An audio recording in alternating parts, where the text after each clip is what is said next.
I love this time of year, award season, and everyone's getting their prediction list together in anticipation for the nominations that are coming down the pipeline, particularly for me, Academy Awards and SAG. And this list of best leading actresses for 2022, we had a great year of films and performances. And so this year is very tough to narrow it down. But after seeing everything, after seeing everything, I believe that these actresses gave the absolute best performances of the year. Coming in at number one for me is Kate Blanchett. I believe Kate Blanchett in Tar gave the best performance of the year. I believe she had the deepest dive of a performance, very layered, and was a masterclass in what level of performance is deserving of an Oscar nomination. And we expect nothing less from Kate Blanchett, one of the foremost premier actresses living. So we expect this from her. And I believe that this is her best performance since Carol, maybe even Blue Jasmine. She gives a masterclass of a performance, but she has competition. And I think her closest competition, of course, is Michelle Yeoh in Everything Everywhere All at Once. Michelle Yeoh gave a very layered performance, and she's stiff competition because she plays so many characters in her movie in Everything Everywhere All at Once, and those characters have different personalities. So I think Michelle Yeoh gives Kate Blanchett a run for her money. You see how layered the different characters are, and that's gotta be very difficult, especially in one particular movie. She's playing so many characters so differently and so well. So my number two is Michelle Yeoh. However, however, I don't think they're shoe-ins when you see and break down Margot Robbie's performance in Babylon. Margot Robbie, of course, is so overworked. She's in everything. And she didn't give the best performance earlier in the year in Amsterdam. She really shouldn't even have taken that role. But aside from that awful role, she is so fantastic in Babylon. This is the best she's been. And it would have been great if she had just done this particular movie and follow it up with Barbie. Wow. But anyway, I think Margot Robbie is going to be a surprise. It's a late entry, and as more people see her film, as more people see her performance in Babylon, Babylon is out now. It's in theaters now, and I'm sure these critics and her colleagues are getting their screeners to see how fantastic she is in that film.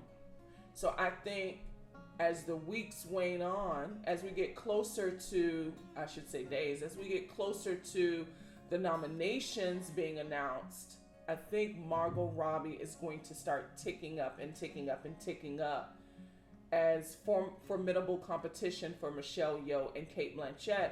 And when the SAG nominations are announced this week, she will most doubtedly get a nomination for SAG for her role in Babylon. Speaking of a very physical performance, Viola Davis, who does her own stunts in The Woman King, she gives a fantastically physical and emotional performance in that film.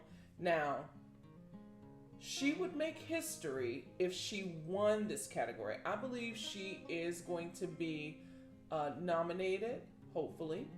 and it will have been 21 years if she were to win in this category. But it would be the first time an Asian woman won Best Leading Actress Oscar in history if Michelle Yeoh won. So I am pulling for both of them to make history, either of them to make history, even though I believe that Cate Blanchett gave the better performance between the three. But I am swinging for Viola Davis. I think she gave a fantastic performance. I believe that she and her co-stars in The Woman King will be nominated for Best Ensemble at SAG. I believe they will. I think they gave one of the best ensemble performances of the year in The Woman King, and I believe they will be nominated for that, hopefully, fingers crossed. But she would make history if she were to win in this category. I think she's a long shot to win, but she would make history if she does. It will have been 21 years. The last person that won was Halle Berry, and Michelle Yeoh again would make history as the first ever Asian woman to win Best Leading Actress in her category, Best Leading Actress Oscar in her category. My fifth slot is not slated for Michelle Williams. I believe that Olivia Colman gave the better performance. Now, Michelle Williams is great in The Fabelmans, but I think she's benefiting from having been directed by Steven Spielberg. Now, in my opinion, The Fabelmans is overhyped. I don't believe it lives up to the hype. This film should have been, in my opinion, a miniseries because it's not focused on the story it's sold us or it's marketed as, a coming of age film about Steven Spielberg's, loosely based on Steven Spielberg's rearing and how he came into becoming the filmmaker he is today. That's some of the story. And I think what disconnected me from Michelle Williams' performance is that since the perspective is from Sammy Fabelman, and we already know what's going on with his mother, with Michelle Williams' character, we are forced to go on this long journey when we already have the answer. And for me, I think that diminished the performance for me. It just diminished it for me. I think that Olivia Colman gives a deeper dive of a performance. I really do. And there are some really powerful Oscar bait moments in there for her. I think, again, she does a deeper dive, and I believe she is more deserving of an Oscar nomination for her performance in Empire of Light. I know Empire of Light is such a sleeper, but in the larger scheme of things, this film is such a metaphor for the changing of the guard as it relates to the film industry. I think Olivia Colman gives an emotionally deep performance in that film, and I really believe that she should be recognized for her performance in this film. I believe Greta Gerwig should be in the conversation.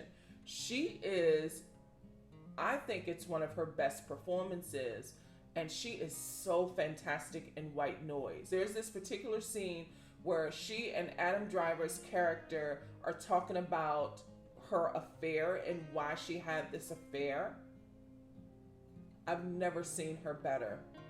So Greta Gerwig in White Noise, in my opinion, should be in the conversation, is one of my best performances of the year. Danielle Deadwyler in Till, she has a lot of Oscar baity moments in this film, and she's fantastic And I would not be surprised if she is nominated for Best Leading Actress Oscar in a couple weeks. I wouldn't be surprised. She gives a very rousing performance in that film. And then Jessica Chastain, who's never given a bad performance, if you ask me, in The Good Nurse. Now, I think maybe she's not in the larger conversation because Eddie Redmayne really does steal that third act from her, but she is fantastic in the film as well. And then Emma Thompson. That final scene, Emma Thompson is always fantastic, I know. But Emma Thompson in Good Luck to You, Leo Grand, that final scene, it got me. She gives such a great performance of this older, seasoned woman that wants to try something new, that wants to see if there's more life left in her to live. Brilliant performance. So Regina Hall in Honk for Jesus, Save Your Soul. Wow. I think the film would have benefited her if it were centered around her instead of her character and Sterling K. Brown's character. I think it should have leaned more in to her character because her performance is very, very powerful, especially in the third act when she is conceding that her husband did assault these young men. In particular, this particular young man who she has a showdown with in the third act. She gives a rousing performance, and so does Nicole Bahari, who I believe gave a great supporting performance in Honk for Jesus and in Breaking, but we'll talk about her later. Sigourney Weaver in The Good House. Now listen, The Good House, I think the marketing and the promo for The Good House failed the movie. This is not a romantic comedy. It's not a romantic dramedy, but the film does romanticize her relationship with alcohol. This is a drama. Sigourney Weaver is brilliant how she breaks the fourth wall, trying to sell us on the fact that she is not an alcoholic. The movie and the performance are so fantastic. I wish more people saw The Good House, and I wish the marketing behind that film was better.